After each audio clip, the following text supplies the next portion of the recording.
Barack Obama returns to slam President Trump's coronavirus response and the release of Michael Flynn. States debate when to reopen, and the media attempt to create American conflict over the tragic killing of Ahmaud Arbery. I'm Ben Shapiro. This is The Ben Shapiro Show.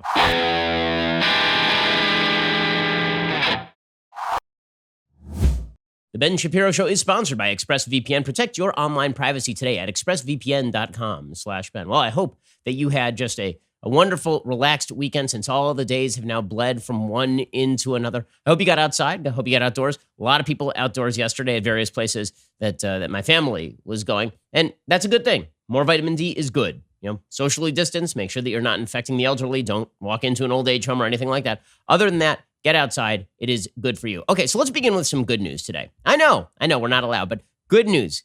So there are a couple of different studies, and these are controversial, that suggest that it is possible that children are actually not infecting their parents. There are a couple of different studies that are along these lines. In Switzerland, there was a study that suggested that kids were not actually infecting their parents, that they were apparently either getting a low viral load of COVID-19, or if they were infected, they were not passing it along to their parents. And therefore, this really is adult-to-adult transmission. The kids are actually not infecting the people around them, which would be really good news. It would basically mean that it's time to open up the schools, because the key with opening up the schools is not that we are afraid kids are going to infect each other. We've seen, I believe, double-digit deaths in the United States, maybe, in terms of the number of children who have died total across the United States. Under the age of 20, the numbers are insanely low. This is just not a dangerous disease in terms of death for those who are under the age of 20. In fact, in terms of death, it's really not even that dangerous for those under the age of 30, so long as you don't have a significant pre-existing condition. If those people cannot even pass along the infection, well, then what you're really talking about is it's time to get all those kids back to school, because even if they come home having been hit with COVID-19, they're not going to pass it along to mom and dad. There's a study from Iceland that suggests exactly this. According to sciencemuseumgroup.org.uk, they did an interview with Roger Highfield, who's the science director in Iceland. And they talked with Kerry Stephenson, the CEO of the Icelandic company Decode Genetics in Reykjavik, which has studied the spread of COVID-19 in Iceland with Iceland's Directorate of Health and the National University Hospital. Kerry Stephenson says that children don't seem to be passing this along, actually, which obviously is really good news. They say children under 10 are less likely to get infected than adults. If they get infected, they are less likely to get seriously ill. What is interesting is that even if children do get infected, they are less likely to transmit the disease to others than adults. We've not found a single instance of a child infecting parents in Iceland. Not one, which is kind of shocking, because pretty much every flu bug that I've gotten in the last 3 years has been from my kids. If you have kids, you know that they are little germ factories. They go to school and they interact with all the other little germ factories, and then they come home and they spit on you, and now you're sick. Well, if it turns out that COVID-19 is actually not impacting children the same way as adults, and in fact children are not transmission vectors, then that is really good news. Meanwhile, other good news, the U.S. rates are continuing to decline. Scott Gottlieb, former head of the FDA, actually tweeted out a chart yesterday showing that in the last week, the United States ran an average of 270,000 tests per day, with a total of more than 2 million test runs. The number of tests is going steadily up, and the number of positive cases are continuing to go down. So the United States continues to see a decline in the rate of positivity. Now, it is possible that this is the after effect, it's probably likely that this is the after effect of lockdown, right? Lockdown means that fewer people are out there interacting with other people, and you're not seeing a spike in the cases. What it does mean is that we are not in any danger right now of overwhelming the healthcare system, like, at all. We are just, that is not a danger. Now, if there's a massive spike, could we be on the verge of overwhelming the healthcare system again? Sure, theoretically. Although the fact is that the biggest population center in the United States, New York, was already really hard hit. And even in New York and in places like New Jersey, the main disease vectors happened at old age homes. So what that means is that if you can protect very specific spaces, as we're going to talk about, then you have a better shot of tranching populations, which is something I've been talking about since the very beginning. Another piece of good news, Scott Gottlieb tweeted out an important finding that was put out by a group in, I believe this is Great Britain. And the finding was that it was put out by a series of professors, Gabriela Gomez, Ricardo Aguas, Rodrigo Corder. What they found is that it is possible that herd immunity to COVID-19 does not require 60 to 70% of the population to be immune. They say that because there's variation in susceptibility, meaning that kids do not pass this thing along, and there's a lot of people who obviously are not supremely vulnerable to COVID-19, if you want to hit herd immunity, you may not actually have to hit 60 to 70% of the population. You may only need to hit 40% of the population, which would mean that the policy of attempting to stop the spread completely is actually wrongheaded. Scott Gottlieb points out that this would radically change the math. He says, Let's take New York. Seroprevalence studies done earlier show up to 20% were exposed to COVID. It's higher now as the epidemic grew. So if 30% of the New York City population seroconvert, the city could be closer to herd immunity than the 60% presumed needed, which would be a huge story, right? That would be a really, really good piece of news. We'd probably see that first in Sweden, right? Because Sweden, a heavy percentage of their population already has had COVID-19. The antibody tests in Sweden are showing well over 30% of places like Stockholm already have had COVID-19, already have antibodies for COVID-19. And apparently they're starting to see a collapse in their death rates. Those are the early reports, is finally they're starting to see that long-awaited collapse in their death rates. We'll give you a little more good news in just 1 second because there's a major race for a vaccine going on right now. We'll talk about that momentarily. First, let's talk about the fact that you are online a lot right now. And you know who is really online a lot? People who would love to implant malware on your computer, people who would love to steal all your data, people who would love to screw up your computer, hold it hostage. This is why you need PCmatic. PCmatic is a whitelist, next-generation antivirus program designed to stop modern threats like ransomware. This is when somebody puts a bug on your computer and then basically locks all your files unless you pay them. Independent testing firm AV-Test just named PCmatic as the top performer in a cybersecurity industry, giving it the Best Performance Award for 2019. Only PCmatic has American research, development, and support. PCmatic's competition is very often made in foreign countries, many where the viruses originate. So it is possible that they're particularly vulnerable to new viruses, not PCmatic. PCmatic will block annoying and malicious ads for hassle-free web browsing, makes your computer faster and more reliable, even after years of use, and it works with virtually all of your systems: XP, Vista, Windows 7, 8, and 10, Windows servers, Macs, MacBooks, Android phones, and tablets. You should be protecting yourself against malware and ransomware. There's nothing more annoying than your computer getting hit with it, and maybe nothing more as expensive. PCmatic is just $50 for 5 devices for 1 year, which is a great cheap way of protecting all of your intellectual property with a full 30-day money-back guarantee.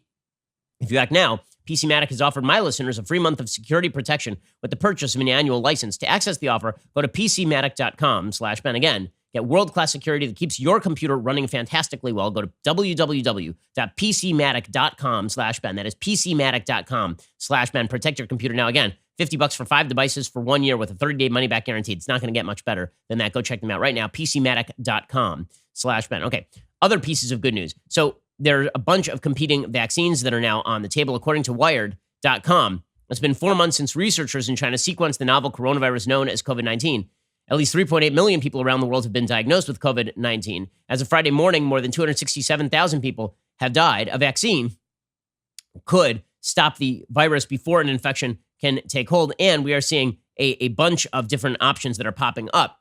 Clinical testing generally has 3 stages, says Wired. Phase 1 involves a few dozen healthy volunteers. Phase 2 expands to several hundred in an outbreak area, and Phase 3 repeats the experiment with several thousand. Then FDA officials have to review the data and decide if the shot is safe and effective enough to approve.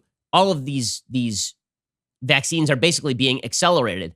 There are a bunch of different vaccines that are on the table. There's one from a company called Moderna. There's one from the Oxford Group. There's one from CanSino Biologics. So it is possible that we are moving toward a vaccine as well. So that is a fair bit of good news. The Johnson & Johnson chief science officer actually came out yesterday and he said, listen, a vaccine is probably going to be available this year, which would certainly be good news as well. Is there any possibility that the hope that the president had called for earlier in the week that there could actually be some kind of an effective vaccine in 2020? Is that realistic at all?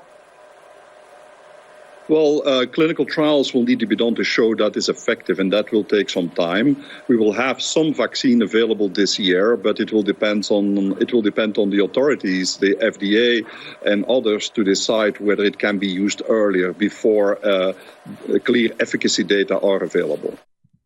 Okay, so hopefully we are looking at the possibility of a vaccine sometime later this year. Okay, all of these pieces of good news suggest that the lockdown policies that we are pursuing right now are not exactly the smartest move. The reason they are not the smartest move is because one of the things that is obvious, that lockdown has prevented the spread, which I assume is good news. But and when I say I think it's good news, it's good news in the sense that if you're hoping that something is magically going to change, then you have bought yourself some time. But the strategies that are now being pursued are simply not being accurately portrayed by the media. So we are seeing experts who are saying things like, we need tens of thousands of contact tracers before we can reopen. Well, just a question. What is contact tracing designed to do? In the United States, it is designed to prevent viral outbreaks, right? Real massive outbreaks. But we're going to know that because of the fact that so much of this is transmitted asymptomatically. We're first going to know about the outbreak, not by people contact tracing individual cases per se, because it's going to be very difficult to contact trace for people who are asymptomatic. You're mostly going to know that when people start showing up at hospitals en masse, right? So this works when you have a zero baseline in terms of cases, right? Contact tracing works in South Korea, but it only works in South Korea so long as people are locked down for a significant period of time. As soon as the lockdowns end, by the way, South Korea is seeing a spike again. Now, Scott Gottlieb is pushing fast-acting testing. He says that maybe if we can get really fast-acting testing, that might be a game changer. One of the problems with the fast-acting tests is they're 85% effective. 85% ain't 100. In fact, it ain't even close to 100. 85% means that you could go in and there's a 15 in 100 chance that you still have the thing and you're testing negative for it. So that is not exactly comforting when you're talking about the massive kind of numbers the United States has in terms of human beings who could be moving this virus along. Here was Scott Gottlieb yesterday on CBS News. And by the way, when I say that the purpose of testing is to prevent the spikes that overwhelm the healthcare system, you know who told me that? Scott Gottlieb on one of our Sunday specials. So this is not coming from nowhere. I asked him specifically, what's the purpose of testing? He said the purpose of testing is not to wipe out the virus, it's to prevent the spikes. Okay, so as long as you are preventing the spikes, then presumably you've got enough testing, you've got enough contact tracers. The idea that we're going to contact trace this thing into oblivion is just not reality. Not in a country of 330 million people with 1.3 million diagnosed cases. Here's Scott Gottlieb. This kind of technology is a real game changer, and this test was authorized by the FDA under the leadership of Jeff Shuren, who runs that device center, in 24 hours from receiving the application. What it is, it's a very rapid test that can be used in a doctor's office. Doctors now have about 40,000 of these Sophia machines already installed in their offices. And you do a simple nasal swab, and the test itself scans for the antigens that the virus produces. The test is about 85% sensitive. So let's say 100 people come into a doctor's office who have COVID-19. 85 of them are going to be able to be tested positive with this test very quickly. Okay, but the problem is, what about the other 15 who then go out and they spread it? I mean, the fact is that an 85% effective test is better than a 0% effective test. But even an 85% effective test, what that is going to do is it's going to prevent the overwhelming of the healthcare system, which was the point of the lockdowns. I understand we've now shifted our talk about what the lockdowns were designed to do. They were not designed to slow the spread indefinitely. What they were designed to do is prevent the spread from overwhelming the healthcare system. I cannot emphasize this enough. The narrative has changed. And the reason the narrative has changed is because we have now shifted from a world where there was an actual timeline to a world where there is no timeline. The world of slow the spread so we don't overwhelm the healthcare system assumes that when we don't overwhelm the healthcare system and we get low enough below that medical resources line, then people are going to have to start moving back into work, because otherwise the economy is completely stopped. And also because eventually there is going to need to be some form of herd immunity, whether it comes through vaccine or whether it comes naturally. And then the question is all the risks and the rewards of the various policies. But what you've seen in sort of the public terminology about all this stuff is that lockdown policies are now being justified for their own sake, meaning the proof of the lockdowns working is that the spread is slow. But we already knew that that's what lockdowns were designed to do. The question is what the endpoint of that is. If you shifted into we're supposed to lock down indefinitely to slow the spread, the indefinitely means that there is no endpoint. It means there is no timeline. And people are simply not going to abide by that, especially when it is perfectly obvious that the moment we leave our homes, I'm constantly astonished by the media treating it in shocked fashion when there are increases in diagnosed cases after lockdowns end. What do you think was the purpose of the lockdown, you idiots? Of course, if the lockdowns were good for anything, it was to prevent people from infecting each other. But the purpose of the lockdown was not just to prevent people from infecting each other. It was to prevent people from infecting each other to the level where the healthcare system could not cope with everybody. The media's coverage of this stuff is just garbage. It really is terrible. I mean, it's really, really bad media coverage. I mean, the fact is that when we look at Asia, for example, the lockdowns have been ending, and you know what's happening? Their cases are spiking there too. So we get blamed here in the United States. Oh, well, you end the lockdown in Georgia, you're going to get a spike in cases. South Korea is seeing a spike in cases. According to the Wall Street Journal, more than 50 cases have been linked to a 29-year-old man who in a single night last week visited 5 clubs and bars in a popular Seoul neighborhood, health officials said. He tested positive on Wednesday, the same day the South Korean government rolled out relaxed social distancing measures. The country of roughly 51 million people hasn't resorted to a lockdown like the U.S. and Europe. Instead, South Korea relied on aggressive testing, tech-heavy contact tracing, and a willingness by many to stay indoors. Yes, but that's because they were diagnosed with like 10,000 cases total. They never had the giant widespread cases. And again, I have a question. If the South Korean government was rolling out relaxed social distancing measures, then they were, in fact, in part lockdown. Right? Relaxed social distancing measures implies that there were pretty harsh social distancing measures. Meanwhile, we are seeing an uptick in other areas of the world as well. South Korean President Moon Jae-in spoke Sunday after a new cluster of coronavirus cases emerged in Seoul. He said it's not over until it's over. South Korea was among the first places to deal with the coronavirus epidemic and seemed to be on track to loosen restrictions after weeks of social distancing measures and careful surveillance. But now they're going to re-up the restrictions again. Meanwhile, I think that it's important to note when people look at some of the models, and not South Korea, but even South Korea, actually, if you look at the models in Asia, one of the things they've been doing is stuff that we just would not tolerate in the United States. I'll explain in just 1 second. Like they're actually doing things we will not tolerate in the United States in a free country. I'll explain. First, let's talk about the fact that you are at home right now, but you got a problem with your car. Can you really afford right now to go to an auto parts store? Not just because you're going to be standing in line, but also because that store is probably going to overcharge you. Instead, you should be using the power of the interwebs. RockAuto.com. It's much easier than walking into a store and demanding quick answers to things like, is your Odyssey an LX or an EX? And then they have to order the part online anyway because it's very rare they have it in stock. And then they overcharge you if you're a professional or if you're a do-it-yourselfer. RockAuto.com is a family business. They serve auto parts customers online. They've been doing it for 20 years. Go to RockAuto.com. Shop for auto and body parts from hundreds of manufacturers. Best of all, prices at RockAuto.com are reliably low and the same for professionals and do-it-yourselfers. Why spend up to twice as much for the same parts? The RockAuto.com catalog is unique, remarkably easy to navigate. Quickly see all the parts available for your vehicle. Choose the brands, specifications, and prices you prefer. Amazing selection, reliably low prices, all the parts your car will ever need. RockAuto.com. It just does not make sense to spend more money and go out to places where you don't need to be when you can do all of this online and save money while doing it. Go to RockAuto.com right now. See all the parts available for your car or truck. Write Shapiro in their How Did You Hear About Us box so they know that we sent you. Okay, so as I say, it is important to recognize that while people in the United States and the media particularly look at South Korea like, oh, what if we just did like South Korea, like contact tracing and all that? You want to know what's the thing that South Korea has been doing? If you test positive for COVID-19, they literally remove you from your home and they put you in a dorm. There's a thing. You think that Americans are going to tolerate this? According to the Wall Street Journal, across swaths of Asia, from China's coronavirus epicenter of Wuhan to Singapore and South Korea, the well-known strategies of tracing and testing have worked in tandem with a third big logistical task. And this is the part nobody's been talking about because they think that Americans will just ignore this. Isolating mild cases outside their homes. A sprawling Singapore exhibition center known for hosting an aerospace show now has thousands of beds for patients with mild or no symptoms. So you test positive for COVID-19 and you feel fine and you're good. They will say to you, you're going to infect people in your house. We will force you to stay in this jail cell along with 1,000 other people, effectively. South Korea used dormitories, including those belonging to Samsung Life Insurance and LG Display Company, for the same purpose. People who test positive can neither decline to be isolated in these facilities nor remain at home. So Chris Cuomo would have immediately been carted off to some facility to stay with 1,000 other dudes in a mass facility. In Vietnam and Hong Kong, where relatively contained outbreaks have made it possible for hospitals to take in both mild and severe cases, authorities have gone a step further. They separate not just confirmed cases, but also close contacts of the sick in facilities. So you are not even infected, and they will take you and they will throw you into some sort of confinement. This approach, as the Wall Street Journal points out, is vastly different from much of the West, where those that need medical care are admitted to hospitals, while mild cases are largely asked to self-isolate. Many public health experts in Europe and the U.S. say it's time to change that. Others argue it goes too far by constraining civil liberties and separating people from their loved ones. Well, yeah, I don't think the American people are up for that. You think that if my wife were to get COVID-19, I would be like, okay, honey, I'm sorry, we're going to have to ship you off to a facility for 2 weeks run by the government? Like my parents, like, what are you talking about? What are you especially because we don't even know how this disease works. I mean, what if my parents are asymptomatic because they have a low viral load and then they go somewhere and they get a heavier viral load? Like, we don't know anything about how this disease works yet.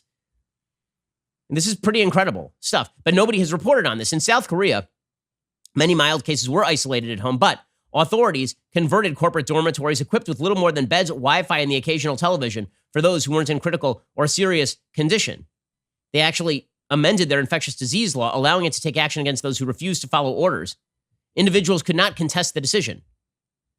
So how exactly do you think that that's going to work in the United States? That sound like a good plan for you in the United States? Yeah, I didn't think so. And meanwhile, the media continue to push these lockdowns as the only possible solution, even though, again, they are not a solution. They are not a solution. And there's a piece, and they're particularly not a solution when you talk about the countervailing problems here, including the complete collapse of the world economy. There's a study that came out last week suggesting there could be 75,000 deaths of despair from suicide, drug, and alcohol abuse. That seems like a low-end estimate to me. It seems to me like it's going to be a lot more than that if you're talking about 20% unemployment, which is what we are talking about at this point. But again, the language around the lockdowns has changed. It went from don't swamp the system to what if we just kept this thing tamped down indefinitely? This is why you see people like there's a University of Washington professor on TV yesterday talking about we're going to see an increase in cases. Yeah, we know that. That's not the question. The question isn't whether we see an increase in cases. The question is whether we have the medical capacity to deal with the cases that come in. And by the way, the truth is that when it comes to medical capacity and people being swamped, most of the people who ended up on ventilators died. Right? The 90% of people who ended up on ventilators died. So all of the talk about ventilators and the Trump administration's shortcoming with regard to ventilators, talk about the media completely blowing it. The media were focused on ventilators day in and day out. Ventilators, ventilators, ventilators. Now it turns out we're going to have way too many ventilators. There's a piece, according to the Associated Press, they literally titled the piece, "Becoming King of Ventilators May Result in Unexpected Glut." So the media for months pounded Trump on, you're not handing out the ventilators. Cuomo, we don't have enough ventilators. We need ventilators. So Trump was like, okay, we'll ramp up the ventilators. He even invoked the Defense Production Act for the production of ventilators. Now we're going to have like 100,000 ventilators. And it turns out doctors aren't even using ventilators because ventilators may in fact be exacerbating the problem, especially for people who are coming in and they can breathe okay, but their oxygen saturation isn't very good. So, but apparently Trump is to blame when we have too many ventilators and also when we have too few ventilators. And so here's this University of Washington professor noting, oh yeah, by the way, there might be additional cases as we open up. Yeah, we know. The question is, what is the purpose of keeping us locked down? And there may be a purpose. Maybe the purpose is we think that we're not going to be able to stop the infection hitting vulnerable people. That's a purpose. So then tailor your strategy so we can protect the vulnerable, like, for example, at the old age homes. Here's this University of Washington professor.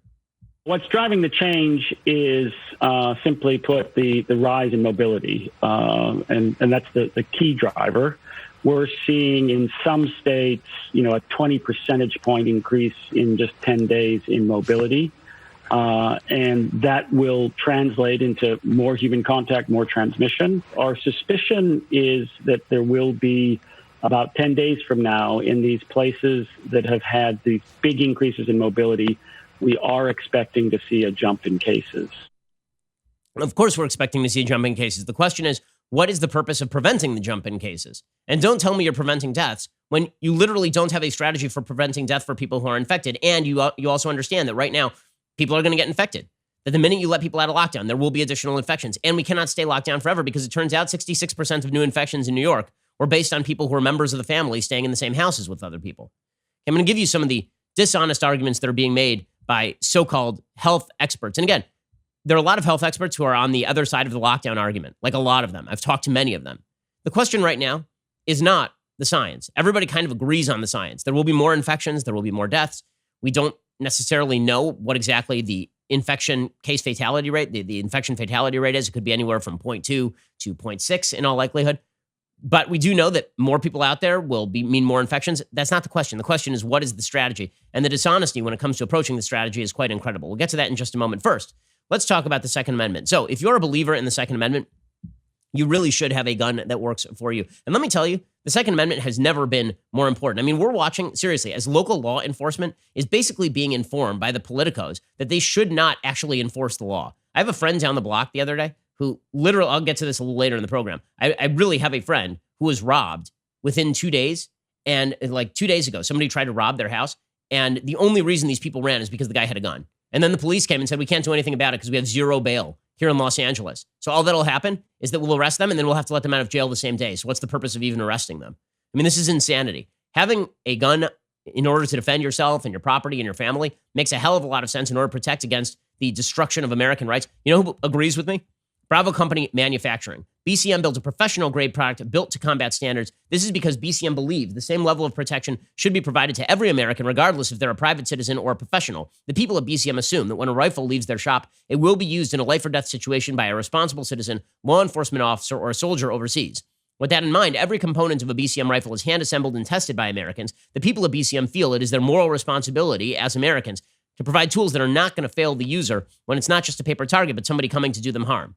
Okay, owning a firearm is not about just going target shooting or going hunting. It is about protecting yourself, protecting your rights. To learn more about Bravo Company Manufacturing, head on over to BravoCompanyMFG.com. You can discover more about their products, special offers, upcoming news. That's BravoCompanyMFG.com. If you need more convincing, find out even more about BCM and the awesome people who make their products at YouTube.com/BravoCompanyUSA. That is BravoCompanyMFG.com. Let them know we sent you there. Great, great people. Okay, so let's talk for a second about the case in favor of lockdowns. There's a piece by Leanna Wen, emergency physician and visiting professor at the George Washington University Milken Institute of Public Health. She served as Baltimore's health commissioner. Okay, so she talks about 6 arguments that are made in favor of ending lockdown. So here are the arguments that she says are bad. Instead of preventing COVID-19, we should let people infect each other to achieve herd immunity. She says herd immunity occurs when enough people in a community, generally 60 to 80%, develop antibodies to an illness, either through vaccination or recovery. Banking on herd immunity without a vaccine is a dangerous proposition. It's unclear whether people acquire immunity after contracting COVID-19. Even if those who recover become immune, an infection rate of 60% could mean nearly 200 million infected Americans. Millions could die. Okay, so question, there's no vaccine. There's no therapeutic. Do you have an alternative? Like seriously, what is your alternative? Whenever people say we can't allow herd immunity to take place, vaccines create herd immunity. That is the purpose of a vaccine. And by the way, we do not have good information that there have been reinfections. We've had false positives on tests. There's not been good information that people are reinfected after they develop antibodies for COVID-19. So I keep wondering, people say herd immunity is very bad. We can't allow herd immunity. It's super dangerous. Do you have an alternative? Again, protect the most vulnerable. The point of developing herd immunity is, let's say that you need 60% of people to get COVID-19 in order to develop herd immunity, right? Because then there's just not enough people. The replication rate drops below 1 because there are not enough people who can pass this on. What if we could theoretically ensure that the people most likely to get COVID-19 before herd immunity is reached are the least vulnerable? So for example, let's say 60%, let's say 70% of your population is young and healthy, right? People under the age of 40, children, people who don't have significant pre-existing conditions, not people in old age homes, in other words. Let's say you can protect the people who are most vulnerable and ensure that the people who are most likely to get COVID-19 are people who are younger and people who are healthier. Well, that would probably be the safest way to do this, right? I mean, that is the controlled avalanche strategy because not everybody is equally likely to die of COVID-19, even if everybody is equally susceptible to getting COVID-19. Okay, argument number 2. Most cases of COVID-19 are mild. We can keep older people home and allow young, healthy people to go back to school and work. First, she says this is wrong for multiple reasons. Okay, she's going to have to explain that to literally every policymaker in Europe and the United States because that is the plan, guys. That is the plan. That is the plan in Israel. It is the plan in Sweden. It is the plan in Italy. It is the plan in Germany. That is the plan everywhere. She says older people aren't the only ones contracting COVID-19. 1 in 5 patients requiring hospitalization in the United States are aged 20 to 44. Okay, first of all, that suggests that 4 in 5 are over the age of 50, basically. Infected people in their 30s and 40s are dying of strokes. This is one of I am so irritated by the lack of statistical exactitude in pieces like this. When she says infected people in their 30s and 40s are dying of strokes, that's true. Are they doing so in mass numbers? Are we seeing thousands and thousands of cases of people in their 30s and 40s dying of strokes? The answer is no, we are not. Right? So when you equate the chief method of death for COVID-19, which effectively is you die of pneumonia after you get COVID-19 because your lungs stop functioning properly. You actually drown. It's really horrifying. Okay, when you conflate the rate of that in older people versus infected people in their 30s and 40s are dying of strokes, that is not an intelligent response. You need to give an actual statistical breakdown. She says even if young people are not as likely as older individuals to become severely ill, they can be asymptomatic carriers who spread the virus. Okay, but the entire presupposition of your argument here is that we were going to protect the older and vulnerable. So even if they're carriers and they carry it to people who are less vulnerable, that's not that big a deal. And then she says, okay, people are getting sick and dying from other illnesses in greater numbers than COVID-19. She says this is a bad argument for lockdown. She says it's true that emergency department visits for other illnesses are decreasing and patients are eschewing medical treatment because they fear risking infection. Allowing the coronavirus to spread without restrictions would lead to hospital overcrowding, further inhibiting patients from obtaining necessary care. Controlling the pandemic would create confidence and increase people's willingness to seek care for other conditions. Okay, well, again, I agree, but that goes back to the overwhelming the healthcare system, right? You do want to make sure that as we release here, we release the healthiest population so you don't overwhelm the healthcare system. The question is not what percent of population and what percent of hospitalizations are young. The question is what percentage of young people are being hospitalized. Those are two separate questions. And then she says, it's worth the sacrifice if some people die so this country has a functioning economy. She says, this is a false choice. I agree it's a false choice.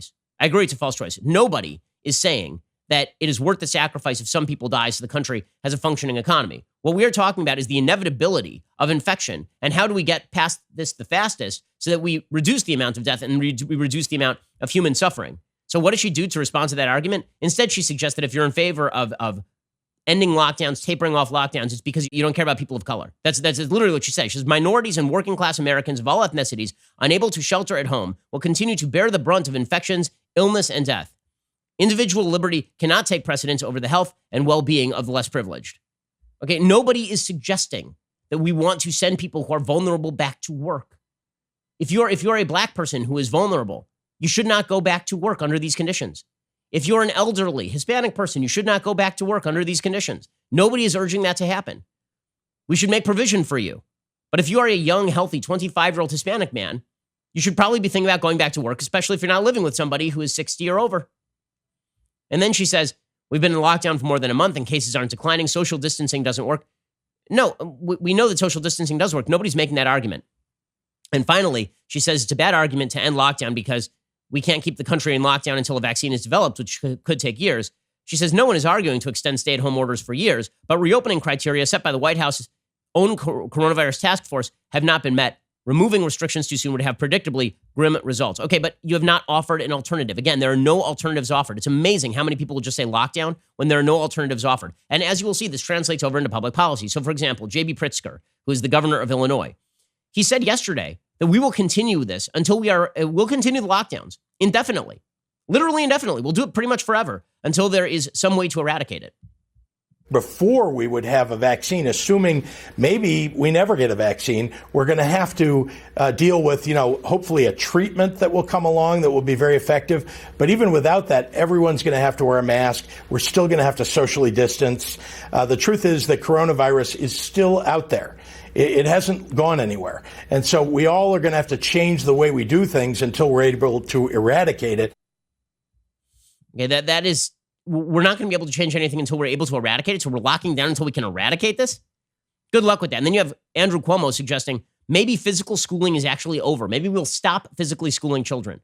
And then you're going to make the case the kids have to go to public school as opposed to homeschooling. Explain, Andrew Cuomo. The old model of everybody goes and sits in a classroom and the teacher is in front of that classroom and teaches that class.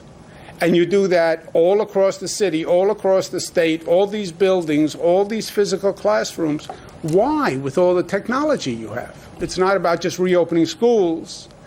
When we are reopening schools, let's open a better school and let's open a smarter education system. He said maybe remote learning could be the wave of the future. So we're just going to end schools now. How is any of this productive policy? It's quite possible, by the way, even according to a lot of experts, that closing the schools was a mistake in the first place because it actually put kids at home with mom and dad and grandpa and grandma. Speaking of blown public policy, this is the same Andrew Cuomo who says, oh, yeah, by the way, we're reversing our nursing home policy. It was his garbage nursing home policy that forced nursing homes to take back in people with COVID-19 that probably led to a vast spate of deaths in New York. Hospitals, going forward, cannot discharge a patient to a nursing home unless the patient tests negative for COVID-19. So we're just not going to send a person who is positive to a nursing home after a hospital visit. Period. But he's a hero because he wants lockdown. This dolt didn't put these policies into place until May, until the middle of May. So from the beginning of March to May, the policy in New York State was if an 80-year-old goes into the hospital, it tests positive for COVID-19, send them back to the nursing home. That was the policy in New York. Hero of the Republic, Andrew Cuomo. And I'm supposed to listen to him about how lockdown policy is supposed to work?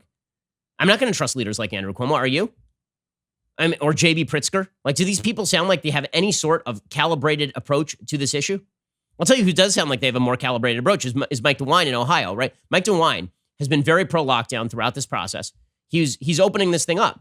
And he was asked, okay, well, you haven't exactly hit the White House's marks as far as the sustained level of decline in cases. So why are you doing that? He says, because the purpose of the lockdown was to prevent people from overwhelming the healthcare system, and we have measures to prevent that from overwhelming the healthcare system. This is a person who actually understands what lockdowns were designed to do, as opposed to everybody else who keeps dragging on these lockdowns because they have no idea what they were designed to do, apparently.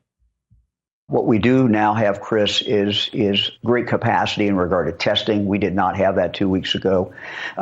We are standing up a big force of people to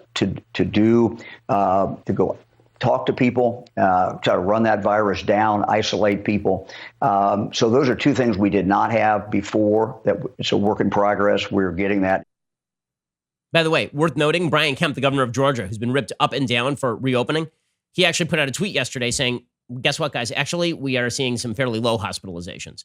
Right? Every time there's a bad day in Florida, it turns into you reopen and now people are dying. But they never report when there's a good day in places like Georgia. Brian Kemp said, today marks the lowest number of COVID-19 positive patients currently hospitalized statewide since hospitals began reporting this data April 8th. Today also marks the lowest number of ventilators in use, 897, with another 2,000 available. We will win this fight together.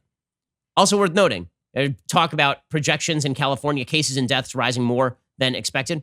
We'll get to that in just one second because it is worth looking at the overall numbers in terms of, excess deaths, meaning how many deaths over normal is COVID-19 providing in states like California. We'll get to that in a second. Plus, we're going to get to Barack Obama, who's reinserting himself into the political debate. I'm sure that Donald Trump is most excited about all of that. He loves that debate. We'll get to that in just one second. First, I want to take a moment to tell you about Daily Wire's newest exclusive membership tier, the All Access Insider tier. The All Access Insider membership tier is our premier level of membership. All Access members get the benefits of our other membership tiers, including an ad-free website experience, access to all of our live broadcasts and show library, access to the show's mailbags, and the full 3 hours of the Ben Shapiro Show, along with dedicated editorials from yours truly. All Access members also get other amazing benefits, including, of course, the singular, irreplaceable Leftist Tears Tumblr. They also get to join live, exclusive online Q&As, Daily Wire's new discussion feature available on both the website and the Daily Wire app. They also get to participate in All Access Live, our brand new interactive programming feature, featuring one of us, Daily Wire hosts, as we hang out with you each night. Tonight, 'tis I.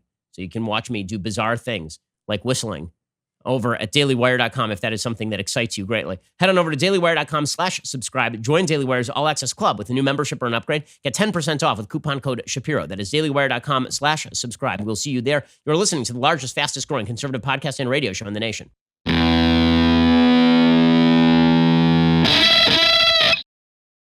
So, as I say, there's a new study out today suggesting that California is going to see a major spike in cases. The Christopher Murray, who is the director of the University of Washington's Institute for Health Metrics and Evaluation, that is the IHME study that is constantly being used, that model. He says some states where cases and deaths are going to go up more than we expected, Illinois, then Arizona, Florida, California. Researchers are predicting California could see more than 6,000 COVID-19 deaths by the end of August, up from 1,420 from projections released on Monday. The upward revisions are a result of the combination of updated daily death and case data, recent actions to ease previously implemented social distancing measures, and steadily rising levels of mobility in many places. California added about 2,200 coronavirus cases and 64 related deaths on Saturday. 40% of the new cases were reported by LA County, which makes sense, it's a population center, as were 45 of the new deaths. The state is now up to about 2,700 deaths statewide. Okay, now here's the question. The question is, how many deaths is this overall in California? Because California is a state of 40 million people. So 40 million people, let's say there's 6,000 deaths by the end of August for 40 million people. Okay, on a weekly basis in the state of California, 1,200 people die of heart disease. 1,100 people die of cancer on a weekly basis. We're talking about by the end of August. Right now it is May. So if you're talking about 6,000 people who die of this by August, and then let's say you fast forward that, let's say you double it for the year. So you end up by 12,000 by the end of the year, which would be a high number, right? It's a big number. 12, every life lost, horrifying and tragic. You're still talking about something that charts at like number 5, perhaps? Number 4, number 5 in terms of death causes in the state of California. In the state of California, you see something like 240,000 people die every year in California. So it is an increase. It is a significant increase. But it is not a doubling of the state rate of death in the state of California when you talk about COVID-19, right? It's really bad, but it is important to put that in perspective. If you're talking about the total number of deaths that are going to be attributable to COVID-19 over the entire country over the course of the next year, you're probably talking about increasing the deaths in the United States by somewhere between 4 and 5% total. Right? It's not a 50% increase. It's not a 10% increase. It's a 5% increase. Horrible, terrible, no good. We should do whatever we can to prevent that. But the question is, how do we prevent that? How do we stop that the fastest? And locking things down, all that's going to cause, honestly, here's what's going to happen. States that lock down are going to see people leave. So Elon Musk basically said this yesterday. He said, listen, I'm just going to move Tesla out of California. Right? I'm not going to stick around here. He said Tesla is filing a lawsuit against Alameda County immediately. The unelected and ignorant interim health officer of Alameda is acting contrary to the governor, the president, or constitutional freedoms, and just plain common sense because they continue to keep the factories shut. Meanwhile, speaking of lack of common sense, over in Washington state and a bunch of different states, actually, they've been lowering the ability of police to actually prosecute criminals in the middle of all of this. As my friend Jason Rance writes over at KTTH, days after Governor Jay Inslee's coronavirus prisoner release plan, 3 inmates fresh out of jail are accused of reoffending, which of course is not a shock. And as I mentioned a little bit earlier, yesterday, LA now has rules that there's no bail to be had, right? That you go in, you're immediately released, no bail to be paid because we want people out of jails because people are infecting each other in the jails. So yesterday, my friend, his brother lives next door to him. His brother was robbed by 3 guys. These dudes just like walked right into his house. And he was at home at the time. He was the only one at home at the time. And he shouted, my friend, who's his brother, immediately grabbed his gun because he lives next door and racked the shotgun. These guys took off down the street. They called the police. The police said they literally had these guys on tape. They had them on tape because they have security cameras. The police were like, sorry, there's nothing we can do about it. Because if we arrest them, they're just going to be out within 5 minutes. So we now have our police who are unable to do anything. You think people are going to want to live in states like California where you can't go to work, where even with social distancing, you are still having pressure put on you not to open your business, where if you are a landlord, right, if you're somebody who actually leases properties to others, you've been told that you cannot receive rent for a year. Not kidding, for a year. Because for 6 months, there's coronavirus relief, meaning you don't have to pay your rent. And then for another 6 months, it takes another 6 months just to adjudicate whether you can be evicted in places like California. You think anybody who has the means is going to stay in California? There's going to be a mad rush to get out of California if this kind of policy continues, especially if the policy does not seem to be calibrated to actually ending this thing ASAP. And when I say this thing, I mean both COVID-19 and the lockdowns. Okay, meanwhile, you have President Obama sounding off on this. So it's very easy to be Barack Obama because you are never blamed for any of your own mistakes. It's pretty incredible. And Barack Obama's administration was chock full of corruption from Eric Holder and Loretta Lynch, Kathleen Sebelius at HHS, the IRS. There are a bunch of scandals during the Obama administration. He was treated with kid gloves the entire time because as America's first African-American president and as a historic president, President Obama was just treated with absolute lavish love by the media at all times. Well, this means that his perception of his own presidency is wildly skewed. He suggests that the response by the federal administration here has been an absolute chaotic disaster, as though he would have handled it any better. Again, I've yet to hear the Democratic policies recommended in February that would have done anything to stem what has happened here. And Barack Obama might have a harsher view of states that are reopening, but there's no evidence to suggest that that is a better view than the states that are actually doing the reopening. Barack Obama did a conference call with his Obama supporters in advance of 2020. Here's what he had to say. It has been an absolute chaotic disaster when that mindset of what's in it for me and to heck with everybody else, when that mindset is operationalized in our government. Yeah, what to heck with everybody else? What is he talking about? Who has that mindset? That straw manning of people who just disagree with his policy predilections? The straw manning of, well, you don't care about other people, obviously, right? All you do is it's just every man for himself. Dog eat dog. Nobody's talking about that. What the hell are you saying? What are you saying? Again, it's amazing to me. Jared Polis in Colorado is pursuing the same policies as Brian Kemp in Georgia, and nobody talks about Jared Polis or Tim Walz in Minnesota or the governor of Maine or the governor of Montana, Steve Bullock, who never shut down in the first place. But according to Barack Obama, this is completely about the chaotic disaster and the dog-eat-dog mentality. That sort of high-handed garbage coming from Obama is nothing new.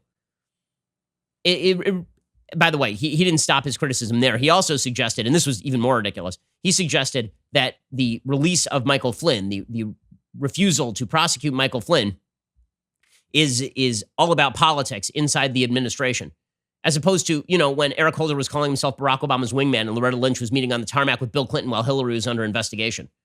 That wasn't political at all. No politicization from the Barack Obama DOJ, as Barack Obama knew personally about the Michael Flynn phone calls and was directly asking people in the chain of command below him who should have known, like Sally Yates, about Michael Flynn in White House Oval Office meetings. No corruption at all. No corruption at all when the Barack Obama FBI and Barack Obama DOJ were working together with the tacit assumption that the Trump campaign was colluding with Russia. And then they're willing to bend virtually every rule in order to pursue that line of attack. Here's Barack Obama attacking the Trump administration for supposed corruption on Michael Flynn. There is no precedent that anybody can find for someone who's been charged with perjury. Just getting off scot-free. That's the kind of stuff where you begin to get worried that basic, not just institutional norms, but our basic understanding of law is at risk. Okay, I'm sorry. He was a joke when he was president. He was constantly in high-handed language doing exactly the same sort of tribalizing activity with regard to American politics he accuses others of. By the way, there is actually very good precedent for prosecutions being dropped against people because of corruption inside the prosecution and at the high levels of politics. You know what there's no precedent for? Trying to prosecute a national security advisor on the basis that he had a conversation with the ambassador from Russia. That is not threatening that person with the Logan Act. That is insane. It's insane. Okay, and then not turning over exculpatory evidence. There's good evidence, by the way, of charges being dropped for lack of the prosecution doing what it was supposed to do. Perfect example. Same judge, in this case, in the Flynn case, Judge Sullivan of the U.S. District Court for the District of Columbia. Back in 2009, he killed the prosecution of Senator Ted Stevens of Alaska, who was convicted of violating federal ethics laws. It turns out a team of prosecutors from the DOJ did not hand over key exculpatory evidence and knowingly presented false evidence to the jury, so they killed the prosecution of Ted Stevens as well. So actually, there is a fairly solid precedent for this. The Wall Street Journal points out, even discounting Obama's partisan audience, this gets the case willfully wrong. Flynn was never charged with perjury, lying under oath in a legal proceeding. Flynn pled guilty to a single count of lying to the FBI in a meeting at the White House that he was led to believe was a friendly chat among colleagues. As for scot-free, that better applies to former President Bill Clinton, who lied under oath in a civil case and was impeached for perjury, but then was acquitted by the Senate. We understand why Obama wouldn't bring that up. Also, the fact is that Obama was in the loop on this stuff. I mean, from what we understand, Barack Obama was in the loop on what his team was doing. And then he is talking about corruption inside the Trump DOJ for killing a prosecution that was obviously malicious in intent. Pretty wild stuff from Barack Obama. But it's got to be easy. When you've spent your entire political career being immune to slings and arrows, it's pretty easy to throw stones, is it not? Alrighty. And let's get to some things that I hate. So as I've mentioned, the media coverage throughout the pandemic has been abysmal. The media coverage over the Flynn stuff is abysmal. The media have utterly beclowned themselves throughout a time when you actually need trust in institutions. So our political leaders don't appear to have a clue as to what they are doing. Andrew Cuomo in New York is saying things like, only now am I going to start, washing the subways and making sure that the elderly are protected. But my policies on lockdown are the best, and the media are cheering him along.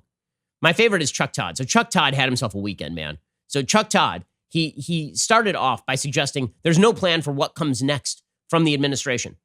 Because every time the administration presents a plan, you just suggest it is not a plan. It seems like the only plan that Chuck Todd and company want is the plan where everybody shuts down, or they just shout test and trace all the time, when test and trace is not actually a realistic strategy for a country of 330 million people with free movement and 80% asymptomatic transmission. Here's Chuck Todd. To say the administration's response to this coronavirus pandemic has been both confused and confusing, and it raises troubling questions. What's the plan for testing and contact tracing? Or does the federal government think that's just too hard to do without a breakthrough? What's the plan for maintaining social distancing as states reopen? What's the plan for making people feel confident about returning to work when even the White House can't keep the virus out? And what's the plan for treating this pandemic as our greatest national crisis since the Second World War? In other words, what's the plan?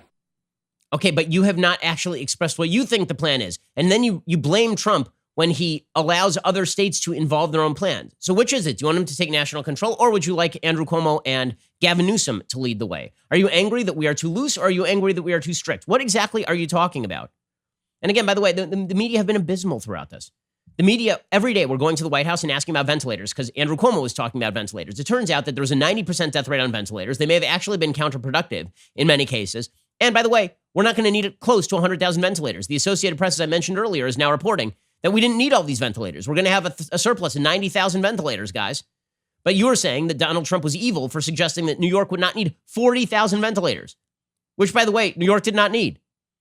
Okay, then that wasn't even the worst moments of the weekend for Chuck Todd. Chuck Todd, his show on NBC, deceptively edited Bill Barr. So Bill Barr, the attorney general, and he's the one who decided they were going to drop charges against Michael Flynn on the basis that basically the prosecution had not turned over evidence showing that they were attempting to manipulate Flynn, that they had no basis for the prosecution of Flynn in the first place, essentially, that they had tried to drop the investigation against Flynn at the beginning of January, and then it was revivified just in time to try and pressure him to turn on other members of the Trump administration, or at least to go after him so that he would be outside the chain of command.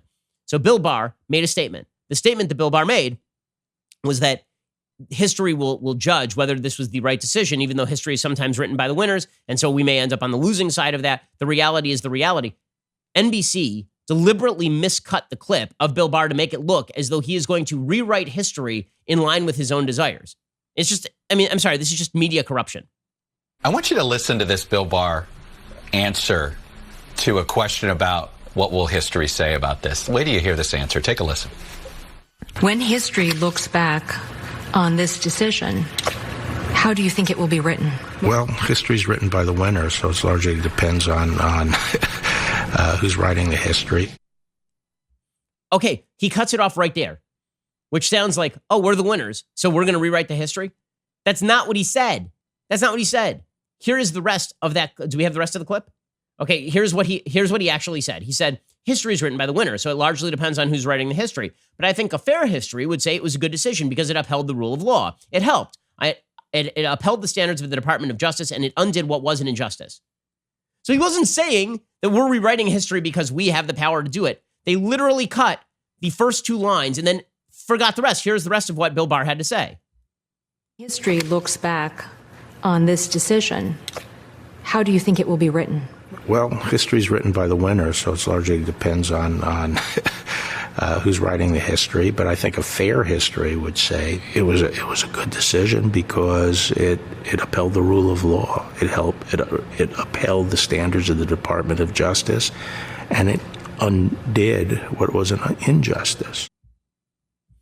Okay, so the media portrayed this as though it was Barr basically triumphantly stomping on the rule of law. That is not what he is doing there. Just be clowning themselves in dramatic fashion. By the way, Meet the Press later put out a little tweet apologizing. Oh, yeah, sorry, we misedited that. Really? I mean, that's amazing. By the way, that led Chuck Todd to say, well, Barr doesn't even bother to make the case he's upholding the rule of law. Literally in the next sentence, he makes that case. In the very next sentence. So Chuck Todd should either fire one of his producers or Chuck Todd should take the hit for this one because it really is bad. I was struck, Peggy, by the cynicism of the answer. It's a correct answer, but he's the Attorney General. He didn't make the case that he was upholding the rule of law. He was almost admitting that, yeah, this is a political job. No, he wasn't. He literally said it in the next sentence. Well done, our trusted mainstream media. By the way, speaking of our trusted mainstream media watchdog Brian Stelter. So Brian Stelter, yesterday, he was very, very upset that people were covering Flynn in the right-wing media. That we on the conservative side were covering Michael Flynn. Now, let's be real about this. There are people, my friend Dan Bongino has been covering this Flynn stuff in depth for a very long time, right? And making that case with alacrity. I got to be honest with you. I wasn't super interested in the Flynn stuff until all the facts started to come out at the very end here. And when Bill Barr's DOJ really exposed to the public light the entire set of facts and circumstances surrounding Michael Flynn. Okay, there were people in the right wing. Mark Levin was covering this thing at length in ways that I was not. That's true. Okay, but that's newsworthy. I covered it like a lot last week because it is extraordinarily newsworthy when it turns out that the Obama administration, at the very top levels of the administration, knew that its own FBI was basically skirting the rule of law in order to go after Michael Flynn, threatening him with a Logan Act violation, a law that has not been prosecuted successfully in 150 years, and then attempting to spin dross into gold simply because everybody inside the chain of administration was convinced that the only reason Trump could have won is because of Russian interference and collusion. So Brian Stelter got mad about this. And Brian Stelter's like, why are they even covering this? Why don't they cover COVID? Why aren't they covering COVID? They only want to talk about Flynn. You guys talked about Russia nonstop for 2.5 years. Nonstop. And then you talked about Ukraine for another half of a year. Are we allowed to talk about the fact that, like, the Obama administration, basically because they were so convinced that Trump was evil and a Russian lackey, decided to violate the rule of law, to go after people who actually had not committed crimes and keep investigations into them open, that they decided to wiretap members of the Trump foreign policy team, people like Carter Page, that they decided to do all this on the flimsiest of pretexts because they were convinced in their confirmation bias way that their political opponents were the bad guys? Are we allowed to talk about that for, how about like 5 minutes we just take for that? Okay, because I took like one episode, but here's Brian Stelter saying, we can't talk about any of this. I mean, COVID's happening, man. It's so disappointing to look at what we're seeing from right-wing media these days, where there's such an obsession with the deep state and these revelations about the Russia probe and the decision about Michael Flynn. They're treating the Michael Flynn story like it's a bigger deal than the deaths of 2,000 Americans a day. When the president called into Fox and Friends the other morning, Friday morning, right before the unemployment rate numbers came out, he talked about the Flynn case for 20 minutes before he was asked about the pandemic. In what right mind is any scandal, any political scandal, any Department of Justice story more important to ask the president about than the pandemic that's raging? I mean, what? I mean, it's kind of important when your former national security advisor is effectively accused of treason and colluding with the Russians and then lying to other people about it so that you can flip him against other members of the administration. Then it turns out the whole thing was bullcrap. That's kind of a big deal. And when Obama knew about the calls all the way through, I mean, it turns out that Obama was aware of the Flynn phone call and was using that as a pretext to ask members of his own DOJ what exactly was going on with the Flynn case. That's kind of a big deal, but I'm amazed that Brian, what a media watchdog. What an objective media watchdog. How dare people talk about Michael Flynn when it's the biggest story in the country for at least one day? Amazing, amazing stuff. Okay, time for one more thing that I hate, and it's a bit of a biggie. So, in this case of Ahmaud Arbery, right? We talked about this at length last week, right? This is the case of the 25-year-old black jogger in Georgia who was apparently spotted inside a construction site, right? He was looking around at a house that was under construction. And then somebody called the police on him and also apparently called their friends.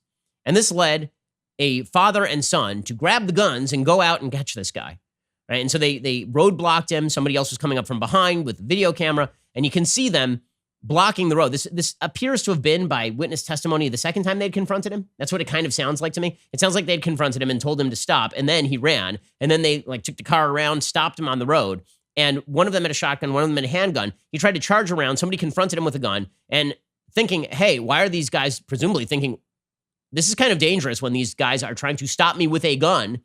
He then went after the guy with the gun and was shot in the process. And now these guys are being charged with murder.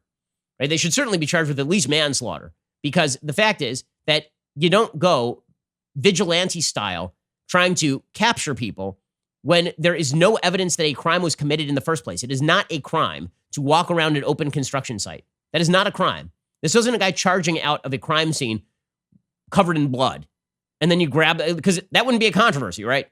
It's a controversy when somebody gets called the cops on because they were walking around an open construction site, and then the guy is basically shot for his trouble for going around an open construction site. So there were some people who were very upset that folks like me were critical of the shooting of Arbery, which I frankly don't see how you can be not critical of the shooting of Arbery given the tape and given the circumstances. So there was a tape of Arbery inside the construction site that was released over the weekend. And it basically shows Arbery walking around, again, in an open construction site. That's pretty much all it shows. You know, there he is. He's walking. And you can see him kind of jogging into this open construction site because there's a commode out front. And then he leaves. And there's tape from inside the house as well. Right? You can see somebody spotting him and calling the police, I think, is what we are seeing on this tape, if we are contemporaneously describing. So he comes on out, and then he is going to jog away. Now, it is not a crime to be in an open construction site. And in fact, the homeowner who is linked to this case, and there's a picture of Arbery inside the construction site, a homeowner said his residence was never burglarized. He said, I've never had a police report or anything stolen from my property or any kind of robbery. He was having a waterfront home built in Brunswick, this homeowner. The 911 audio from before the shooting shows a caller reporting a black man in a white t-shirt at a house under construction. The operator asked if the subject was breaking into it, and the guy said, no, it's all open, it's under construction. He's running right now. There he goes right now. And the operator asked what the man in the white t-shirt was doing. The caller said the person was running down the street. The operator asked again, saying she needed to know if the man in white was doing anything wrong. The audio was somewhat garbled, but the caller said the man had been recorded on camera before as an ongoing thing. He also mentioned the man building the house was probably not going to finish it because of heart problems. So, again, no crime was actually being committed in this particular case. So everybody was basically on board with this investigation. It turns out that probably what happened here is that the person, the elderly man, the older man, who's I think 65, who was the father in this particular case, was very tight with the DAs, And one specific prosecutor decided to kill the charges. So it was an insider issue, right? It was an insider corruption issue is what it appears to be. Now, the Georgia state government is asking the DOJ to investigate the handling of the Arbery killing, not just the killing, the handling of the killing. The Georgia state governor has denounced the slaying as horrific. President Trump called the shooting heartbreaking and very disturbing. Attorney General Chris Carr said in a statement, "We are committed to a complete, transparent review of how the Arbery case was handled from the outset. The family, the community, the state of Georgia deserve answers. We'll work with others in law enforcement at the state and federal level to find those answers." S. Lee Merritt, the lawyer representing Arbery's parents, applauded the move to further examine what he called the potential cover-up of a murder. He said, "We've requested the involvement of the DOJ since we first took this case. There are far too many questions about how this case was handled and why it took 74 days for two of the killers to be arrested and charged in Arbery's death." Okay, that is, all of this is a good thing. Okay, this is why it's good that the video came out, because the right thing is happening. Right now, we are going to have a full investigation of how this happened. Now, my theory here is that this has less to do with racism than it has to do with vigilantism, and then it has to do with corruption inside a system in which ex-cops get special treatment from prosecutors. And by the way, it's true that in certain cases, cops get special treatment from prosecutors as well, which is not a good thing, right? You don't want that. Okay, so it seems to me that if racism does play a role in this, it is a more subtle role than the account that's being put forward by some, which is that these guys just decided to hunt down a black guy that day, which is not what the tape actually shows. What it shows is them trying to stop what they, for whatever reason, believe is a criminal. That does not mean that it's not manslaughter. You don't get to basically see a guy running on the street or going into an open construction site, "Oh, he's probably a criminal. I'm going to go grab my gun and stop him." That's not a thing that you get to do. Okay, but this has not stopped the media from trying to polarize this by pretending that people are on different sides. Now, I don't think people are on different sides of this. I just cited you Brian Kemp. I just cited you Donald Trump. Now, I'm a conservative. Virtually every other mainstream conservative that I know is appalled by the footage and believes that these people should at the very least be brought before a grand jury and should be prosecuted. Right? Everybody from the folks at National Review to the folks at Reason Magazine to the folks over at The Federalist, like everybody's on the same page here. Daily Wire, we're all on the same page essentially, which is that this is vigilantism, and vigilantism has to be prosecuted. The only controversy is whether we know that these guys were doing this because they were racist, or whether they were doing this because they were idiot vigilantes who decided they were going to go out and stop a crime that was not being committed, or that there was no evidence of being committed. This has not stopped people from trying to polarize, and this is where the media really get ugly. I mean, this is ugly stuff. So here's Don Lemon suggesting that there's apathy about the shooting. Is there apathy? I missed the apathy. Because I talked about this for half an episode last week, nearly a full episode last week. Everybody else I know has talked about this. There have been a variety of articles written about this and some interesting think pieces. Like, there's no apathy. I don't know what Don Lemon is talking about here. We are tired of jumping on everyone else's bandwagon to help everybody else. To help women who are fighting discrimination in the workplace. To help the Me Too movement. To help everybody else. LGBTQ communities. When are people going to care? Us too. Us too. When are people going to hashtag us too? When are people going to care about our issues? Why should African Americans care about opening up this country and rebuilding the economy if you're going to rebuild the economy on our backs when we are the people who are dying? What? Why should black people care about reopening the economy? Because they're part of the economy. Who's saying that they want black people to die? Like, this is just sheer malicious bullcrap from Don Lemon. Who doesn't care about black people? Who is saying that it's that like, really, what is he talking about? It's a deliberate attempt to polarize in a time when, again, there are not very many Americans who are saying this should go uninvestigated and unindicted. But this sort of nonsense continues. The Atlanta mayor tried to blame Trump, tried to suggest that these guys were given permission by Trump to go black people hunting in the middle of Georgia. It's insane. I'm sorry, it's Mayor Keisha Lance Bottoms in Atlanta. With the rhetoric that we hear coming out of the White House, in so many ways, I think that many who are prone to being racist are given permission to do it in an overt way that we otherwise would not see in 2020. Because you have to remember, Jay, you know, in cities across this country, even if local leadership fails, there was always the backstop of our Justice Department to step in and make sure that people are appropriately prosecuted. But we don't have that leadership at the top right now. The DOJ is doing an active investigation right now. And then there was a Vanderbilt professor who tried to connect the Arbery shooting with the anti-lockdown protests, suggesting that somehow it's the same, we're a country that allows anti-lockdown people to go to the Capitol with guns and they don't get shot. But if you're a black man running on the street, then you will get shot. Okay, well, the people who did the shooting in Georgia are the ones who are getting prosecuted, and they are white. What are you talking about? If you commit a crime, you should be prosecuted in the United States, obviously. And everyone who doesn't agree with this is an idiot. Here's this Vanderbilt professor trying to talk about how America is deeply racist when we're all on the same side. I've said for 1,000 times, we're all on the same side of this sort of stuff. When a bad racist things happen, we're on the same side. Here he is.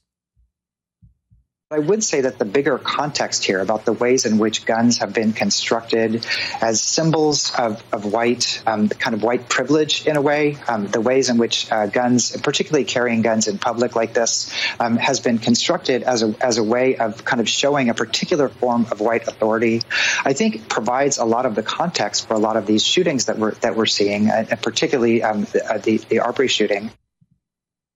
Okay, what? Why does that provide context? What context? And by the way, when I speak of cases that are not getting national attention, here's another one. Okay, so here's one that's not getting national attention. Why? Because the right thing happened. When the right thing happens, it doesn't get national attention. When the wrong thing happens, in this case, what appears to be an insider job, then it gets national attention. So here is an example. So there is a case, this is from New Hanover County in, I believe, North Carolina, in which an all-white mob led by an off-duty New Hanover County Sheriff's deputy terrorized a teenager and his family over a case of mistaken identity. In a letter addressed to New Hanover and Pender County District Attorney Ben David, James Lee claims the armed group of people, all white, knocked on the door of the home of Monica Shepard late Sunday night. Shepard was asleep, but her son Damien, a high school senior, was awake and playing video games in front of the home located in the Avondale community in Pender County. The Shepards are black. When Damien answered the door, Leah said the group demanded to know information about a young missing girl. The group was apparently looking for an individual named Josiah who lived next door but left the neighborhood a month earlier. Leigh says Damien identified himself by name several times. The group continued to press for information he didn't have. There was a person carrying an assault weapon, another with a shotgun, according to the letter. Also part of the group was an off-duty member of the New Hanover County Sheriff's Office. When Damien attempted to shut the door after telling the group who he was, the New Hanover County deputy stuck his foot in the door and demanded to come inside. Okay, this is scary stuff, obviously. The deputy blocked her from closing the door as the group demanded to come inside. The attorney said Pender County deputies made no attempt to detain or identify members of the mob, but on Friday, District Attorney Ben David and Pender County Sheriff Alan Cutler held a press conference to announce criminal charges in the incident. David announced that Deputy Keita became former Deputy Keita. They fired him. He's being charged with forcible trespass, breaking and entering, willful failure to discharge duties. Another man is being charged with going armed to the terror of the community. Okay, so why isn't that a national controversy? Because the prosecutors did what they were supposed to do.